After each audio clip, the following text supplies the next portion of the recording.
In an age where international and intercontinental travel have become frequent, infections too travel far and wide. This is why the novel coronavirus strain has become a global health emergency and has affected patients in 4 continents. It is assumed that some infected people may have traveled on airliners and spread the virus to their home countries. Naturally, therefore, there have been concerns whether planes can become a carrier of the novel coronavirus. However, David Power, a physician and medical advisor to the International Air Transport Association, says that the virus can't survive for long on seats or armrests, and regular cleaning of the plane is enough to contain the spread of the virus. Of course, if someone with the disease is found to have traveled in the plane, extra cleaning is appropriate. The risk of catching a serious viral infection on an aircraft is low, he says, adding that the air supply in an airliner is a combination of fresh air and recirculated air that is 99.97% free of virus or other microbes.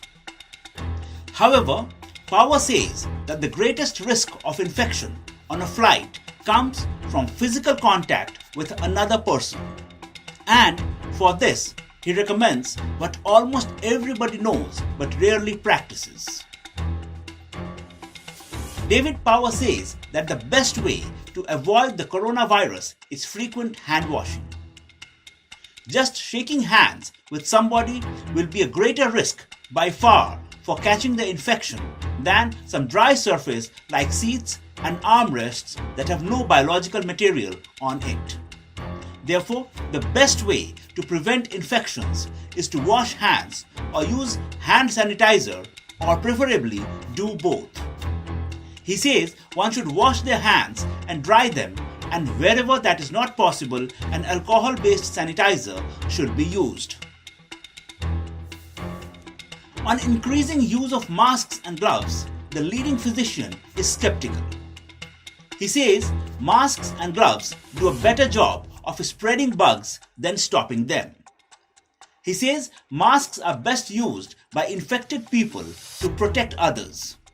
But even in this situation, wearing a mask all the time is ineffective, as masks allow viruses to be transmitted around it. Through it, and worse still, if it becomes moist, it will encourage the growth of viruses and bacteria. Gloves too collect microbes from surfaces being touched and then transfer it to new surfaces. A Times online report.